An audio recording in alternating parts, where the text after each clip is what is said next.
أعوذ بالله من الشيطان الرجيم بسم الله الرحمن الرحيم الحمد لله رب العالمين والصلاة والسلام على رسولنا Muhammad وآله وأصحابه أجمعين. E falenderojmë Allahun e madhruar për shëndetjet dhe selamet ja përcjellim figurës më të ndritur të njerëzimit, Muhammedit alayhi salatu wassalam, familjes së tij të ndershme, shokëve të tij besnik dhe të gjithë besimtarëve islam të cilët e pasuan dhe do ta pasojnë deri në ditën e gjykimit. Të nderuar vëllezër besimtar, Allahu i madhruar në surën El-Ahzab ajeti 56 thot: Bismillahirrahmanirrahim. Inna Allaha wa malaikatahu yusalluna 'alan nabi ya ayyuhalladhina amanu sallu 'alayhi wa sallimu taslima. Në gjuhën shqipe do të thot, është e vërtetë se Allahu dhe me lajket e tij e lavdërojnë pejgamberin. O ju që keni besuar, lavdërojeni pra atë duke rënë selavat dhe përshëndeteni me selam. Të nderuar vëllezër besimtar, sot do të flasim për një temë që nuk është vetëm pjesë e traditës fetare, por edhe pjesë e kulturës dhe jetës sonë shpirtërore. Pra, për mevludi, vepër dashurie ndaj Muhamedit alayhis salam. E falenderojmë Allahun e madhruar i cili na krijoi e na udhëzoi dhe na begatoi me dërgimin e më të dashurit të tij Muhamedit alayhis salam. Kemi hyrë në muajin e bekuar Rabiul Awwal, muaj që në traditën islame lidhet me lindjen e Muhamedit alayhis salam. Ka muaj që kalojnë në jetën tonë vetëm si pjesë e kalendarit, pa lënë ndonjë gjurmë të veçantë në mendjen dhe zemrën tonë.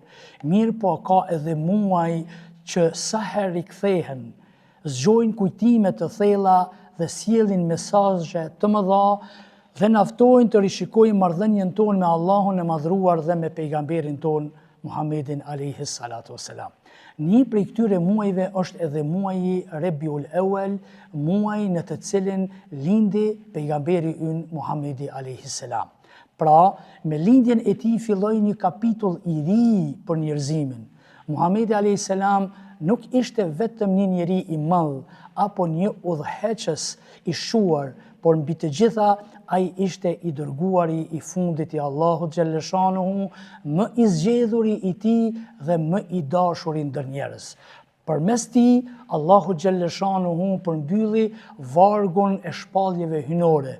Ai erdhi për të nxjerrur njerëzit nga errësira në dritë, nga mosbesimi në besim, nga padrejtësia në drejtësi dhe nga urrejtja në mëshirë e dashuri. Allahu i madhruar në Kur'an, në surën El-Anbiya, ajeti 107 thot: Bismillahirrahmanirrahim, wa ma arsalnake illa rahmatan lil alamin. Që do thot, e ne të dërguam ty Muhammed vetëm si mëshirë për të gjitha botrat. Dhe pyetja që dua t'ja bëj vetes dhe juve është shumë e thjeshtë. Sa e duam ne pejgamberin Muhammed alayhis salam? Dashuria ndaj Muhamedit alayhis salam është një nga shtyllat themelore të besimit islam. Kjo dashuri është një prej ndjenjave më të mira që mund t'i ketë një besimtar. Kur'ani famlart e lidh dashurinë ndaj Allahut me pasimin ndaj pejgamberit alayhis salam, në të cilën Allahu në surën Ali Imran, ajeti 31 thot: Kul in kuntum tuhibbuna Allaha fattabi'uni, që do të thot, thuaj o Muhammed, nëse e doni Allahun, më pasoni mua.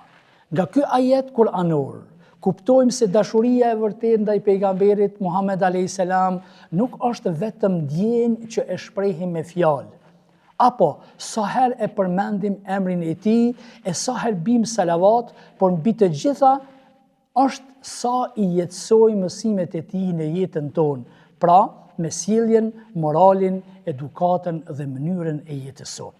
Pra, dashuria e vërtetë është pasimi. Si ta manifestojmë dashurinë ndaj Muhamedit alayhis salam?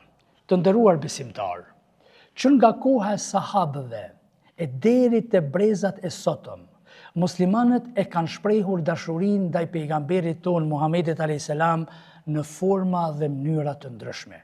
Disa e kanë shprehë përmes transmetimit të haditheve, disa kanë shkruar biografinë e tij, Disa e kanë mësuar për vete dhe ua kanë mësuar të tjerëve moralin dhe edukatën e tij, ndërsa poetët dhe shkrimtarët kanë shkruar vargje dhe vepra në nderim të tij.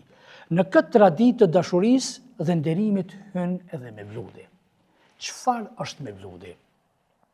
Mevludi është një vepër poetike fetare që përshkruan lindjen, jetën, cilësitë dhe misionin e pejgamberit Muhammed a.s. Pra, Mevludi nuk është vetëm një poezi, ilahi apo një ceremoni e zakonshme, por Mevludi është edhe një mënyrë për ta përkujtuar pejgamberin ton Muhammedin a.s. për të folur për jetën e tij dhe për t'i afruar zemrat e besimtarëve me te. Pra, në traditën shqiptare, Mevludi ka pasur një vend të veçantë. Kur vinte muaji Rabiul Awwal, apo siç njihet në xhamatin ton muaji i Mevludit, muaji në të cilin tradicionalisht përkujtohet lindja e Muhamedit a.s. Familjet muslimane të boheshin në xhami dhe shtëpia dhe në ato tubime lexohej Kur'an, dërgoheshin salavate për pejgamberin a.s., tregohej jeta dhe shembulltyra e tij, këndoheshin vargje në nderim të tij, mbaheshin këshilla dhe ligjërata e dua, si dhe shtrohej sofra për musafirët, miqt, fshinjet dhe të pranishmit. Prandaj, për shumë familje muslimane, Mevludi nuk ka qenë vetëm një ceremoni apo një tubim i zakonshëm, por ka qenë një kujtim i gjallë i pejgamberit a.s. Ka qenë edhe një nga mënyrat për t'u mësuar fëmijëve dhe të tjerëve kush është Muhamedi a.s. Ka qenë mënyrë për t'i mbledhur, për t'i ofruar familjarët, farefisin dhe shoqërinë. Gjithashtu, ka qenë, apo mbi të gjitha, ka qenë traditë që është përcjell nga gjenerata në gjeneratë.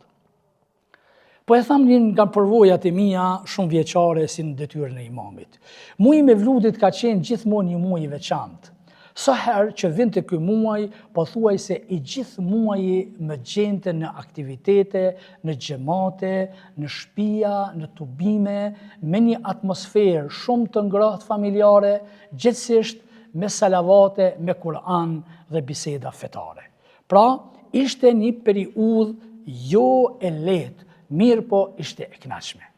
Prandaj, një çështje duhet ta kem parasysh, Mevludi nuk manifestohej apo nuk këndohej vetëm në këtë muaj, por në shoqërinë tonë apo në xhamatin tonë, Mevludi janë kënduar edhe me rastin e lindjes së fëmijëve, hyrjes në shtëpi të re, rastet e gëzimit si në syneti, dasma e të tjera.